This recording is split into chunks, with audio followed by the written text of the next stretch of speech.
Mm. Hola, ¿qué tal, Heriberto? ¿Cómo te va? Muy Querido buenos días, Germán, Pimpi. Me alegro de verte. igualmente, un gustazo. Qué lástima que lo hacemos cada tanto. Me gustaría, aunque sea lo vamos a hacer por teléfono. Bueno, che, Heriberto, bueno, vamos a alargar directamente porque si no, no tenemos poco tiempo.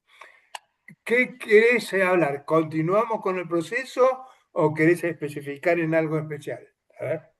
Yo te diría que podríamos cumplir como lo hacemos siempre Bueno, con el macro, la región y lo propio, de modo tal de perfecto. que podamos abarcar todo. Dale, métale. Realmente hay una preocupación muy grande por parte de quienes seguimos día a día los procesos de las guerras con lo que acaba de ocurrir en el frente ucraniano-ruso. Eh, Trump tiene designado un negociador en cada uno de los focos principales de guerra. El frente ruso-ucraniano, el Medio Oriente, en la zona de Gaza, eh, y en el tema de los hutíes entre Arabia Saudita e Irán, que tiene en Yemen su núcleo, digamos. Vamos a empezar por el tema ruso-ucraniano. Mm. Cuando encuentra dificultades el negociador de buenos oficios americano, Trump le dice, muy bien, apártese porque hay una actitud de los europeos de en la NATO está Estados Unidos y están los 29 estados europeos. Ahora, dentro de los europeos hay dos o tres, en particular ingleses y franceses, que están impulsando la posibilidad de darle mayor armamento a Zelensky para darle continuidad a la guerra, cuando hay una actitud por parte de los americanos de terminar con la guerra. Propuesta que había hecho Trump antes de las elecciones. Ahora bien, frente a esta situación, ¿qué hizo Trump? Lo llamó a su negociador y le dijo, apártese, déjelo a ver a dónde llegan, porque estaban los europeos proponiendo usar balística nuclear táctica, que significa un escalamiento de una guerra mundial nuclear. Por supuesto que razonaron. Y ahora, cuando el negociador dice, bueno, ¿qué hacemos? Estamos parados por propuestas que son imposibles de negociar, porque Zelensky no quiere aceptar que está derrotado y a su vez los rusos no pueden ceder lo que han ganado en lo que hace a los espacios de seguridad que han buscado. Entonces, la propuesta de ayer y antes de ayer, peligrosa, es autorizar a Zelensky a emplear la balística alemana y británica de mediano alcance sobre blancos rusos, cuando saben que Putin ha dicho que si le tocan blancos, a los países que le otorgan a Ucrania ese armamento, esa misilística, les tiene preparado un contraataque. Es decir, estamos en la espera porque la autorización está dada. El canciller alemán, con toda claridad, Merz, ha dicho públicamente que ya está autorizado Zelensky para hacer empleo de los Taurus, que son los misiles alemanes, y de los misiles ingleses para atacar ciudades rusas. Esto a Europa realmente hay una cantidad de países que no están de acuerdo con esto. La Claro. ha puesto en ascuas. Hasta ahora no se ha resuelto esto, pero el hecho es que esto existe. Anoche hubo un ataque masivo ucraniano sobre Rusia con drones, que han sido contenidos por las campanas de protección ante ataques aéreos, misilísticos o con drones. Han volteado más o menos 250 drones, para que tengas una idea de la cantidad de Qué blancos que estaban siendo qué atacados. barbaridad, qué barbaridad. Y los rusos, sabiendo de que el tiempo primaveral es que están viviendo ellos, les permite el movimiento que está en invierno vedado por el general invierno, el barro, la nieve y el hielo, han empezado a desplazar a las tropas. Es decir, hay tres espacios de ataque en este momento rusos sobre ciudades ucranianas y están avanzando en casi todo el frente. Han movido 5 divisiones que estaban en Kursk, una eventración que habían hecho los ucranianos sobre Rusia, se ha normalizado, ha vuelto a la frontera y han sacado 5 divisiones de ese espacio y las están moviendo a la zona del Donetsk. Esta es la situación que hay en este momento. Como te das cuenta, eh, las negociaciones tienen en el empleo de fuerza el elemento compulsivo para que acepte la propuesta del que va ganando las operaciones militares, que es Putin. A esto se le llama guerras limitadas. Son guerras que tienen a la par una acción diplomática. En esa acción diplomática las propuestas están.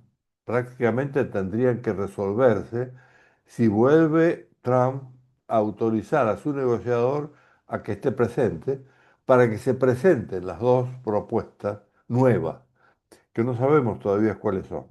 Pero sí sabemos que no va a aceptar de ninguna manera Rusia de que el espacio ucraniano no sea neutral, desarmado, que sea el glacis estratégico, el colchón, la distancia que hay entre la NATO y la frontera rusa. Eso es lo que está buscando. Cosa que se ha negado por parte de los europeos guerreristas, que son los progres, que son los que han provocado la guerra. Fíjate vos, en la Argentina todavía hay gente que dice que la Argentina provocó la guerra del Atlántico Sur. Y no es así. El Atlántico Sur, la guerra del Atlántico Sur, se origina con un cebo que puso Estados Unidos con el Reino Unido, Gridviken, para que el proceso argentino, el gobierno militar argentino, mordiera el anzuelo. Y lo mordió. Ahí se escaló a guerra. Era una guerra necesaria para poder recuperar la posibilidad de que Margaret Thatcher permanezca en el trono y establecer nuevamente los misiles de mediano y corto alcance en Europa, que Carter los había retirado, el gobierno de Reagan. Y inmediatamente después lanzar la iniciativa de defensa estratégica que la prensa le llamó Guerra de las Galaxias. Eso es lo que originó la guerra en el Atlántico Sur. Acá se hizo un incidente también de ese tipo. Han provocado terrorismo en la zona limítrofe de Rusia con Ucrania, donde morían rusos todos los días. Putin advirtió y luego actuó con la famosa operación especial. Te digo esto porque cuando lleguemos al problema nuestro, vamos a ver que esto se está repitiendo acá y nadie lo ve. ¿Por qué? Porque desde el momento en que hay arsenales químicos, bacteriológicos y nucleares, es decir, a partir del año 1945, normalmente el origen de las guerras que son guerras masivamente civiles, son incidentes provocados, incidentes no provocados o bien reacciones por impotencia, pero inducidos. Y esto lo estamos viendo hoy acá. De esto vamos a hablar luego, pero lo que ocurre allá también ocurre acá. Vamos ahora a Medio Oriente. En Medio Oriente, en este momento, Israel ha lanzado otra vez la ofensiva sobre Gaza. Gaza tiene un 30% controlado por Israel y un 70% donde todavía está en Hamas. El propósito declarado de Israel es llegar a controlar el 50% o el 70%, y esta acción desarrollada en la semana pasada ha amontonado sobre la costa de Gaza.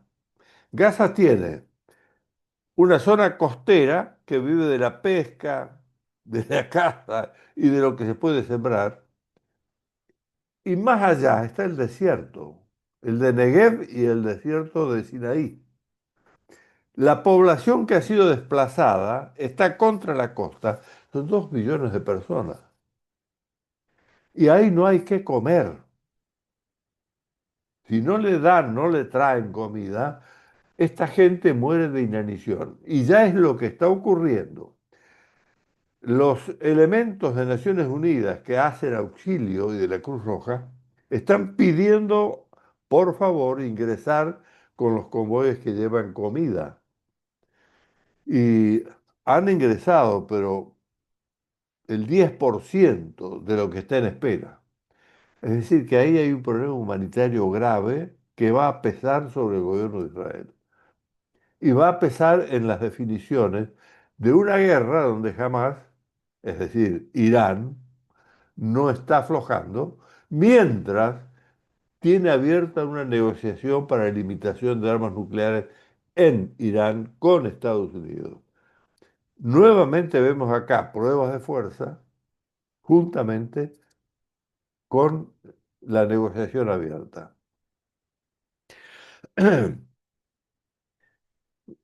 Estados Unidos se ha reunido con el nuevo presidente sirio, que es un ex terrorista, y trata de apaciguar esa zona. Es decir, la finalidad que persigue Estados Unidos de Trump es limitar todas las guerras y anularlas para reacomodar y dar confianza a un mundo que está en movimiento bélico en varios lugares. Lo mismo está ocurriendo con Yemen. En Yemen ha habido un acuerdo de que no le van a lanzar misiles a las embarcaciones que entran al Mar Rojo para pasar por el Canal de Suez, americanas, pero sí a las otras. Razón por la cual hay una sanción de respuesta sobre Yemen, sobre la capital de Yemen, que está prácticamente destruida. Esta es la situación macro, digamos. Las posibilidades de negociaciones están abiertas en todas partes, pero están con problemas muy serios porque hay actitudes de no negociación encubiertas. Es decir, hay fundamentalismos que no quieren reconocer sus derrotas. Vamos ahora al tema iberoamericano. Ha habido elecciones en Venezuela. Bueno, hay versiones que solamente votó el 10% del electorado. El gobierno dice que no, que votó el 40%. Lo cierto es que masivamente el gobierno ganó las elecciones por el 80 y pico % de los votos. Perdió en un solo estado, en todos los demás ganó. Esto es una mistificación más del fraude que se hizo en la elección a presidente y que todo el mundo conoce. Una payasada. Mm. Esto va a provocar consecuencias.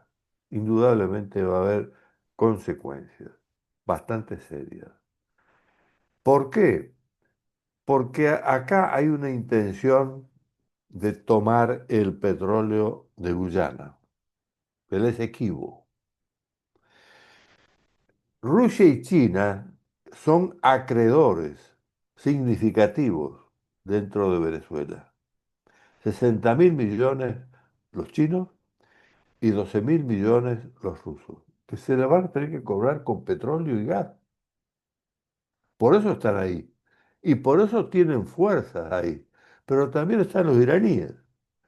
Y producen ahí los drones que vos ves que se tiran en Ucrania sobre Rusia.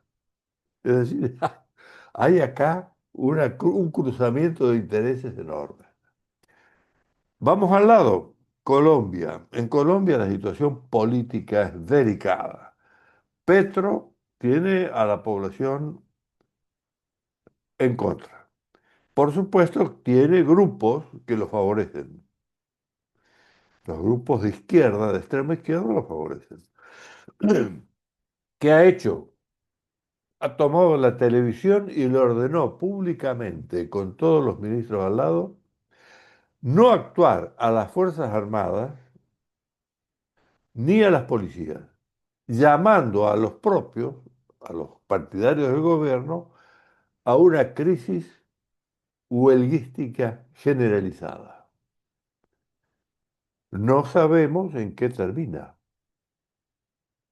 porque al no haber control puede haber abusos, destrozos, y ahí va a haber violencia entre aquellos que van a tomar justicia por propia mano. La situación es delicada. Bolivia. Bolivia es un estado narco. Está en la frontera argentina y los iraníes están presentes. Los iraníes están también produciendo material de guerra en Bolivia. En Bolivia no hay oposición, hay una simulación de oposición y va a haber elecciones. Nuevamente se va a repetir lo que se está dando en Venezuela. Eso es, claro. Todo este manejo lo realiza Lula desde Brasil, porque es la cabeza del Foro de San Pablo, que acaba de perder las elecciones en Ecuador. Las ganó Noboa. Es decir, nuevamente los electorados rechazan, cuando pueden, a esta fuerza. Trabajaron 6 meses los equipos de Lula en Ecuador y no tuvieron éxito, lo mismo que había ocurrido acá con Massa. Estaba todo el equipo de Lula acá, para el fraude y para poner todo lo que había del Estado para las elecciones. 3 productos brutos. Y no caminó, ganó la oposición. Esto te está mostrando que en la Argentina la resistencia frente a las elecciones de octubre va a ir caminando y aumentando. Y es lo que yo te digo por lo que ocurre con los incidentes provocados o no provocados. Aquí ya entramos a la Argentina. No sé cuánto nos queda.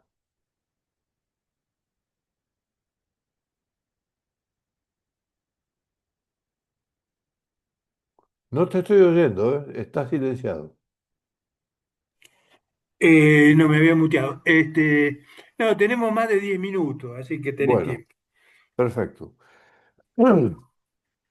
Porque el problema del país vecino Chile también es delicado. Chile tiene un presidente comunista, pero dada la oposición fuerte que tiene,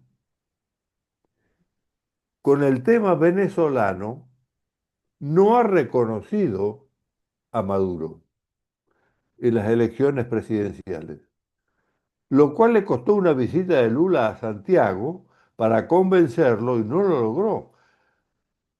Boric se mantuvo en que no puede reconocer esto sin tener un problema interno muy serio. ¿Por qué? Y porque se le está desgranando parte de la coalición que tiene de gobierno. Ahora, ¿cuál es la esperanza de la izquierda? Que las derechas chilenas, son tres, están divididas. Tienen tres candidatos. Es lo que ocurrió acá en la capital en la última elección. Van divididas las derechas. Cuando la lógica de aquel independiente dice, vayan por favor, porque somos mayoría. En la Argentina, una vez contabilizados los votos y demás, se determinó que indudablemente el 70% del electorado le votó en contra a la adscripción al Foro de San Pablo de Massa, Cristina en realidad. Ahora tienen el Frente Interno Argentino una gauchada que le hacen a alguien que no está consciente de este problema. Se movilizan 10.000 hombres en el norte argentino para ir a la frontera, de las Fuerzas Armadas, de ejército, tres regimientos. No están los 10.000 desplegados, están en rotación. Claro, ¿Qué espacios van a ocupar? No los que ya están controlados por Gendarmería, que son los pasos reconocidos, claro, sino la frontera seca o la frontera húmeda, que no tiene control porque es bosque, monte, desierto. sí, Ahí van a ir a controlar con sus radares y con sus patrullas las Fuerzas Armadas, el ejército. Ahora, tenemos dos leyes escritas para que esto no ocurra. sí, ¿Quién las escribió? Los simpatizantes de la revolución marxista que estaban en aquel momento, en los 80 en el Congreso, y que le hacían la vida imposible a la oposición.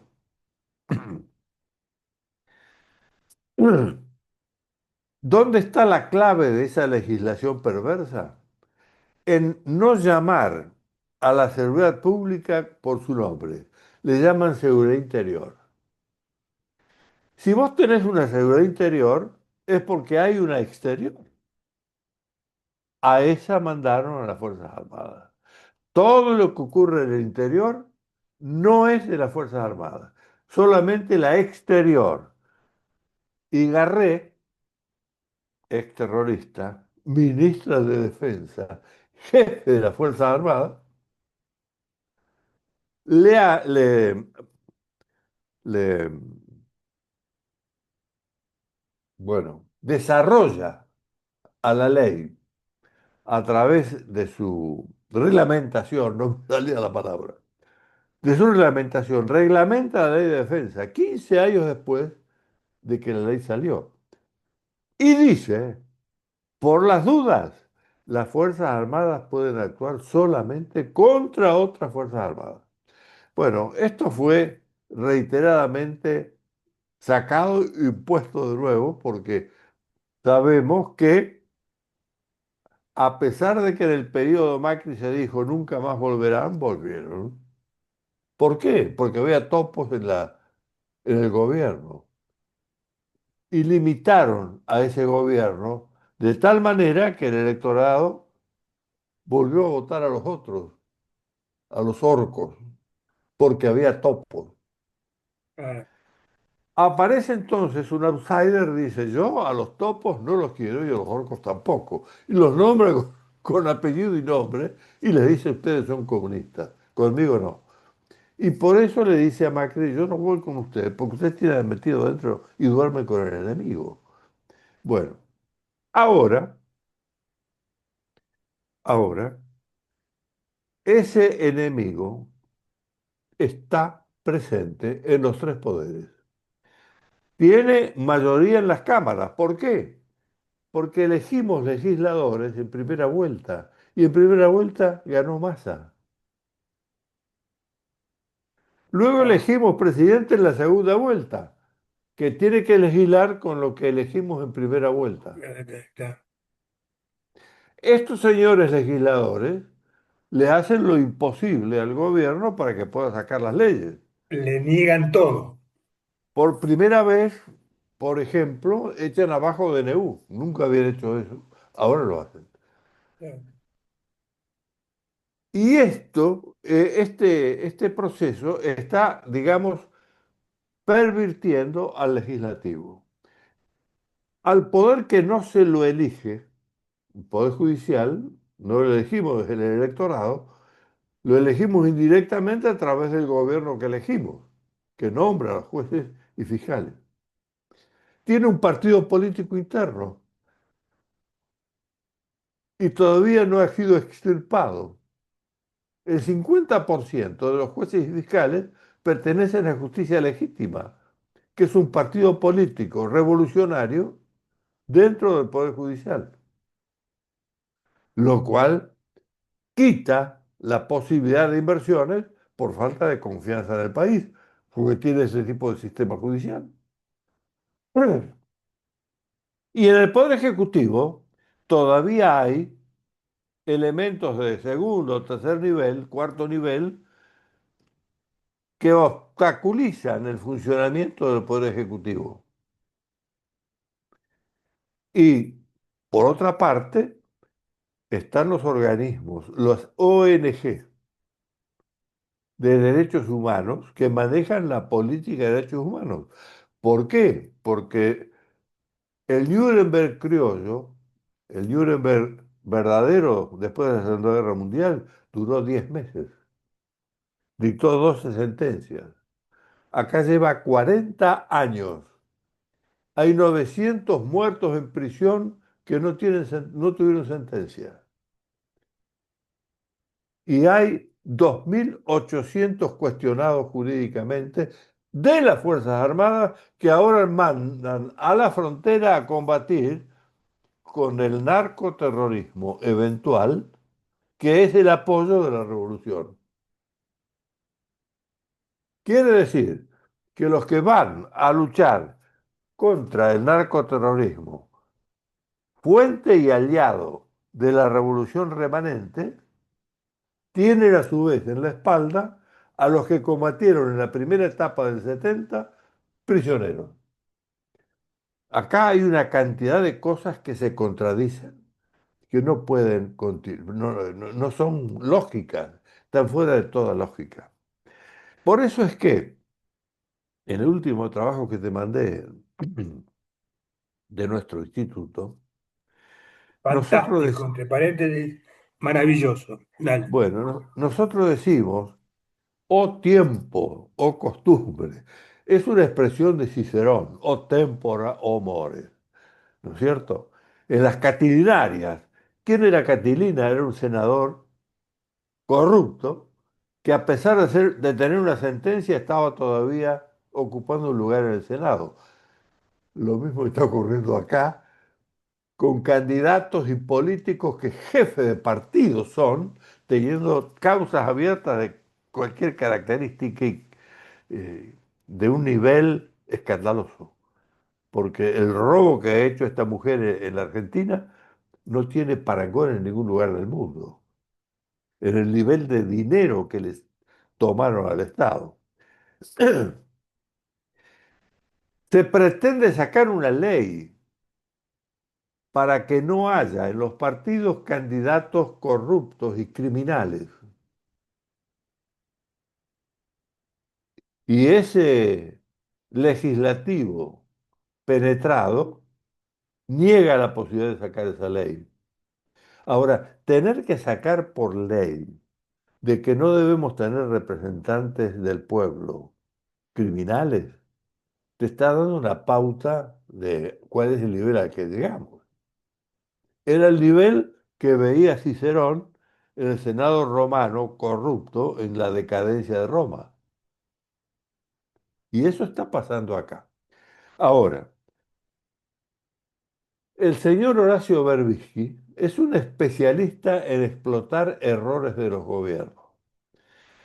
Cuando hay un incidente no provocado de un hippie que se ahoga en un río, lo dan como un desaparecido de Macri y hacen un escándalo descomunal.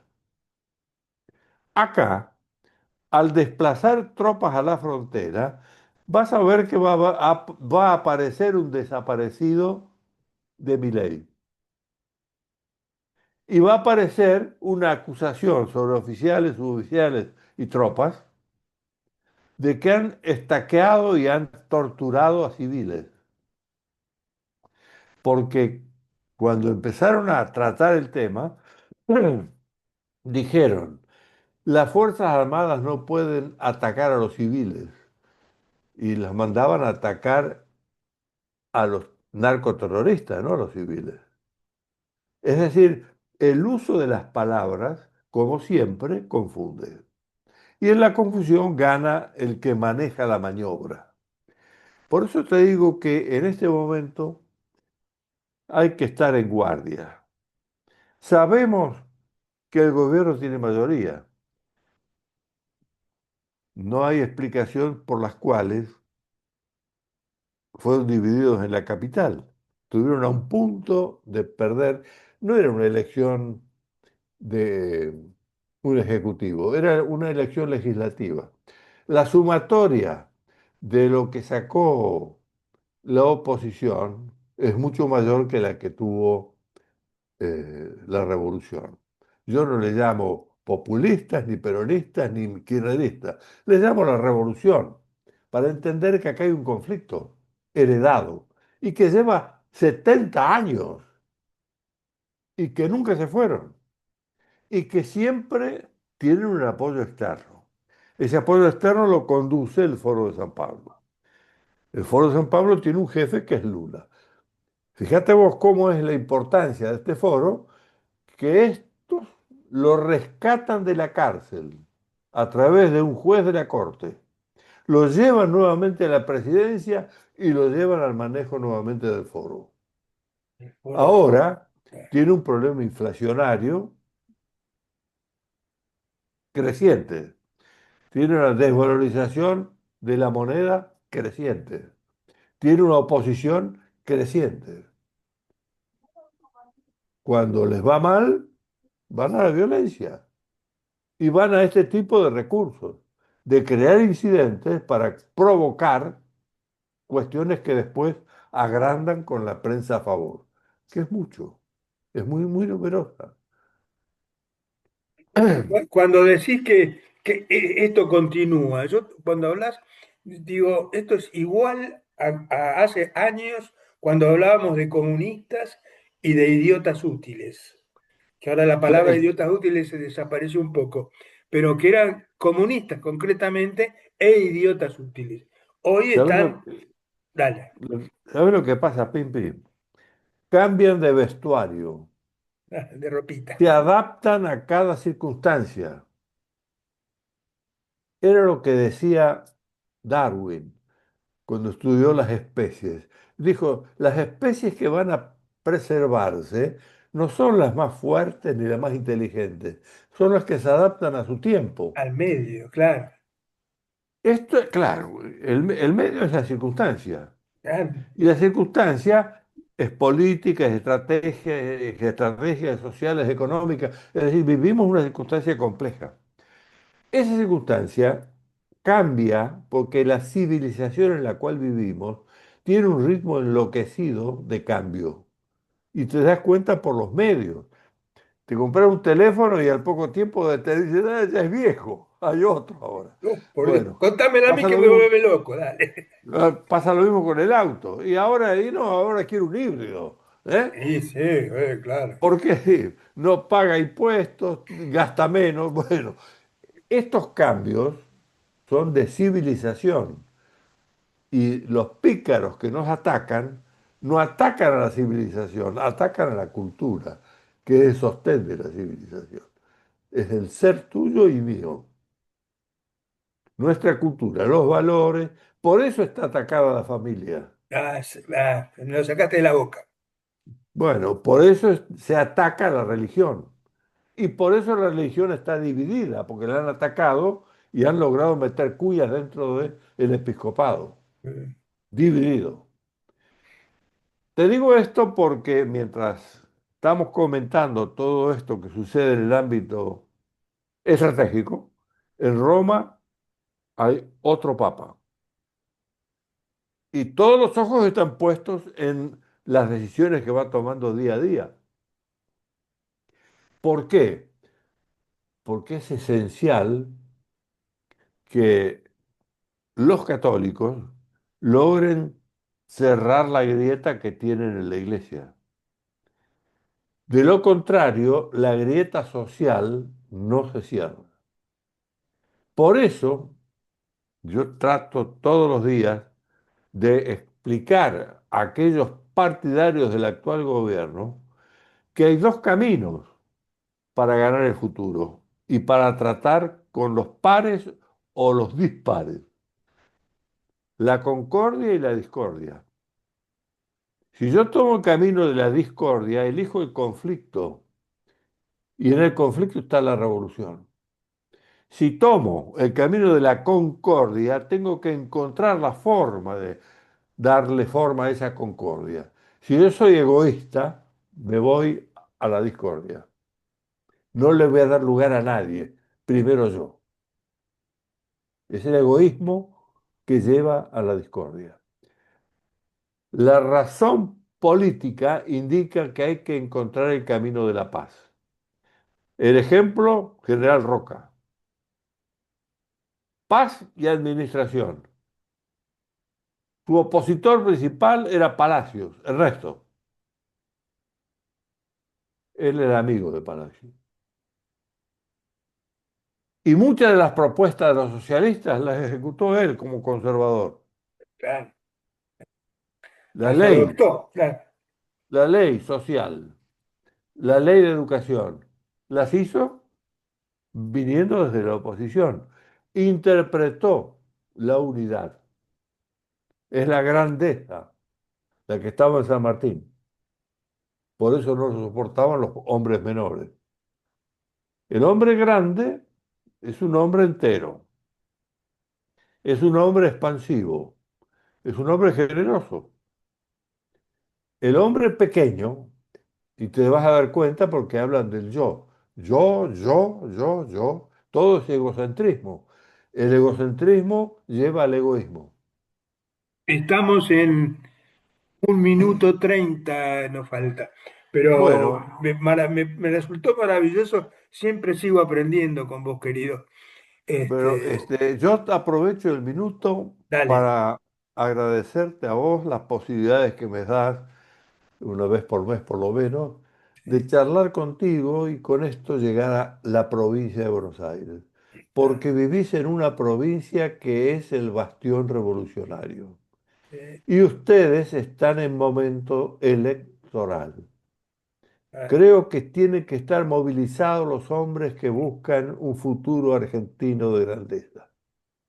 No lo van a encontrar por el camino de la revolución y de la pobreza.